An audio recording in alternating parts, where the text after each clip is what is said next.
जय Hind and hello guys, स्वागत है आपका आपके अपने YouTube चैनल ज्ञानदेह होस्ट में। और इस वीडियो में मैं आपको बताने वाला हूं Indian army technical graduate course यानी कि TGC 138 जनवरी 2024 बैच ऑनलाइन फॉर्म के बारे में कि कैसे आपको ये फॉर्म फिलअप करना है, जहां पर आपको राशन से लेकर के प्रिंट तक की स्टेप बाय स्टेप जानकारी दी जाएगी। तो आप इस वीडियो को देखते रहिए, यहाँ पर आपको इस फॉर्म को भरने में कोई भी मिस्टेक नहीं होगी। तो चलिए शुरू करते हैं गाइज। यहाँ पर जो वीडियो में देख सकते हैं हमारी ऑफिशियल वेबसाइट jobsgyan.in है, इसका लिंक वीडियो के डिस्क्रिप्शन में दिया है। जैसे ही आप लिंक ओपन करते हैं आपके सामने इस रिक्रूटमेंट की जानकारी आ जाएगी। अभी आगे की जानकारी देने से पहले कहना चाहूंगा कि अगर आपने अभी तक वीडियो को लाइक नहीं किया तो यार लाइक कर दो, क्योंकि आपके एक लाइक करने से ज्यादा कुछ नहीं, बस मोटिवेशन मिलता है और मन करता है कि आपके लिए आगे भी अच्छे से अच्छे अपडेट लेकर के आता रहूं। बट जब आपके लाइक्स कम होते तो थोड़ी सी होप लूज हो जाती है। तो ऐसे में गाइज आप यार लाइक कर दीजिए, लाइक करने से कुछ नहीं जाता बल्कि मुझे उल्टा मोटिवेशन मिलता है। एंड मैं कोशिश यही करता हूं कि आपके लिए अच्छे से अच्छे अपडेट लेकर के आता रहूं और सही वे में आपको सटीक जानकारी सभी ऑल इंडिया बेसिस पर देता रहूं। अब चलिए पॉइंट पर आते हैं और इसके बारे में बात करते हैं। तो जैसे ये लिंक आप ओपन कर लेंगे आपको जानने को मिलेगा कि इसमें 40 वैकेंसीज है और आप लोग इस फॉर्म को 17 मई 2023 तक भर पाएंगे। एज आपकी 20 से 27 साल के बीच रखी गई है। सैलरी आपको 56,100 से लेकर के 1,77,500 रुपए दी जाएगी। एंड यहाँ पर गाइज आप ऑफिशियल नोटिफिकेशन PDF के ऊपर क्लिक करके इस नोटिफिकेशन को देख सकते हैं, जहां पर आपको अच्छे से एज लिमिट के बारे में बताया है, यानी कि जिनका जन्म 2 जनवरी 1997 से लेकर के 1 जनवरी 2004 के बीच में हुआ है वो इसमें अप्लाई करने के लिए एलिजिबल है। और अप्लाई करने के लिए क्वालिफिकेशन जो मांगी है वह इंजीनियरिंग डिग्री कोर्स और इन दी फाइनल ईयर। अगर आप फाइनल ईयर के अंदर भी है इंजीनियरिंग डिग्री में तब भी आप इस पर अप्लाई कर सकते हैं। बट जो आपकी क्वालिफिकेशन है वो 1 जनवरी 2024 से पहले कंप्लीट हो जानी चाहिए। जिनकी 1 जनवरी 2024 के बाद में होगी वो एलिजिबल नहीं हो पाएंगे, भले ही वो फाइनल ईयर के अंदर ही क्यों ना हो। आप यहाँ पर अब ये जान लीजिए कि कौन से स्ट्रीम के अंदर कौन सी कितनी वैकेंसी है। और जैसे कि यहाँ पर सिविल आपका कोर इंजीनियरिंग स्ट्रीम है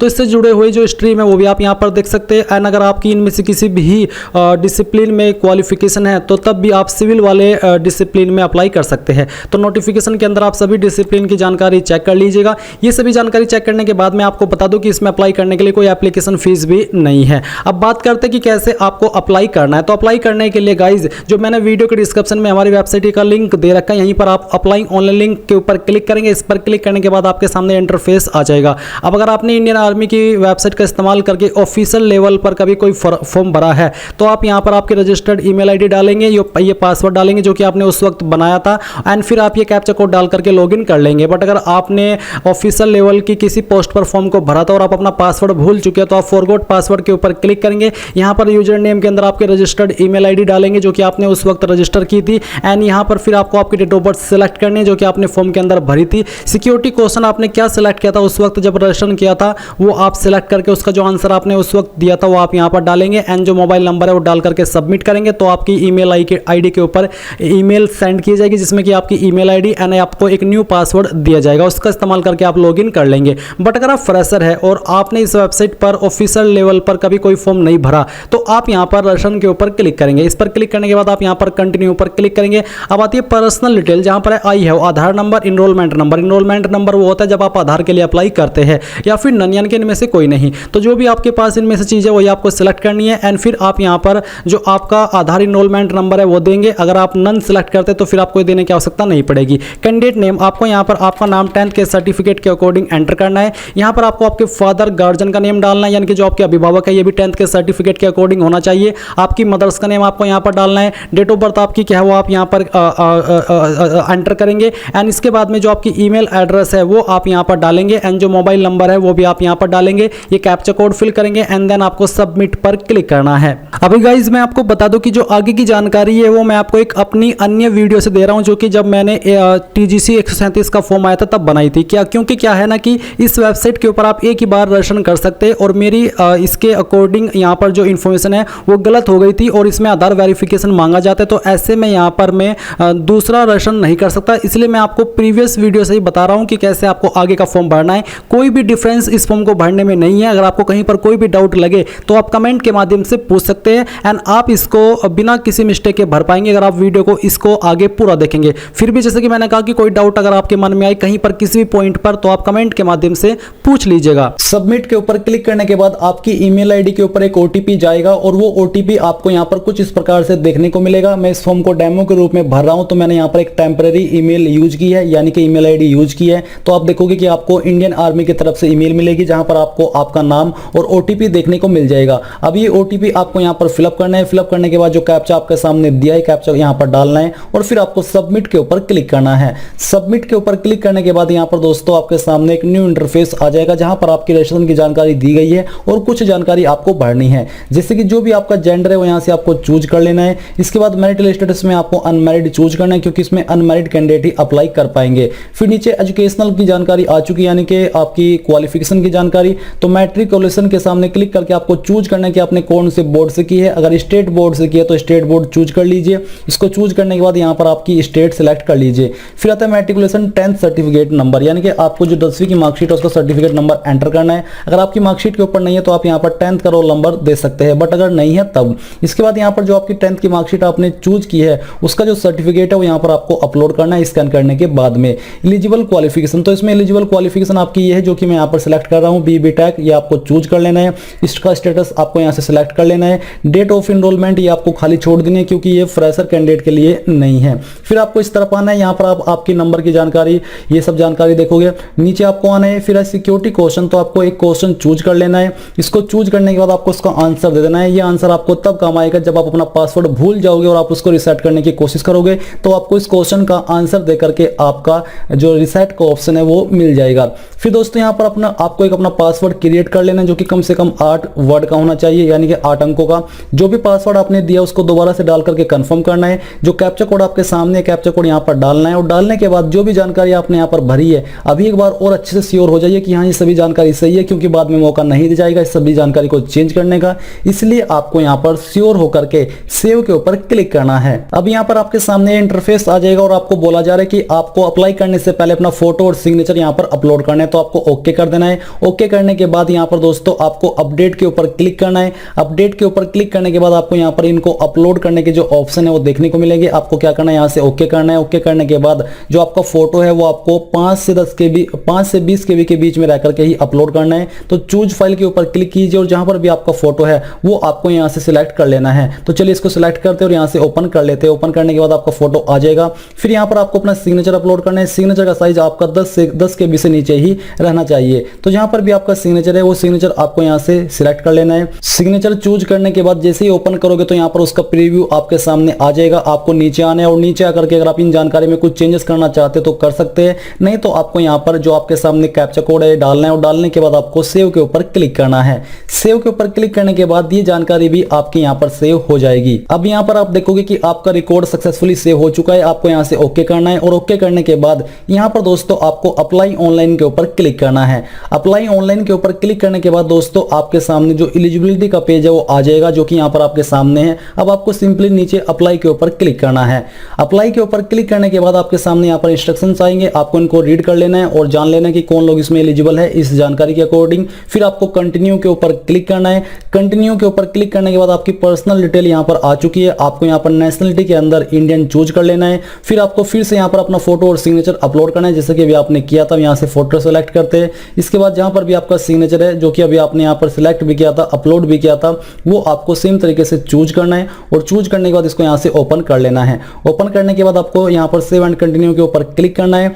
इसके ऊपर क्लिक करने के बाद जो आपकी जानकारी है सेव हो जाएगी और अब आप यहां पर कम्युनिकेशन यानी कि एड्रेस की जानकारी के ऊपर आ जाओगे। जो भी आपका एड्रेस है आपकी आईडी के अकॉर्डिंग वो एड्रेस आपको यहां पर लिखना है। आपके सिटी, विलेज, टाउन का नाम यहां पर आपको डालना है। स्टेट यहां से आपको अपनी चूज कर लेनी है। उस स्टेट के अंदर आपकी कौन सी डिस्ट्रिक्ट है वही डिस्ट्रिक्ट यहां से आप चूज कर लीजिए। फिर आपको अपने पोस्ट ऑफिस या डिस्ट्रिक्ट का पिन कोड यहां पर एंटर कर देना है। एंटर करने के बाद नीचे इस तरफ आता है आपका कोरस्पोंडेंस एड्रेस। अगर आपका प्रेजेंट और परमानेंट एड्रेस सेम है तो यहां पर टिक कर दीजिए। टिक करने के बाद ये जानकारी आपको दोबारा से फिल करने की आवश्यकता नहीं पड़ेगी और अब आपको सेव एंड कंटिन्यू के ऊपर क्लिक करना है। इसके बाद ये जानकारी भी आपकी यहां पर सेव हो जाएगी और आप यहां पर एजुकेशन डिटेल के ऊपर आ जाओगे। तो यहां पर आपके सामने 13 पॉइंट में है टाइप ऑफ स्कूल। तो आपको चूज करना है कि आपका जो स्कूल है वो किस टाइप का है। आपको यहां पर काफी सारे विकल्प दिए गए हैं, अगर इनमें से है तो चूज कर लीजिए, नहीं तो यहां पर दोस्तों जो अदर्स है वही रहने दीजिए।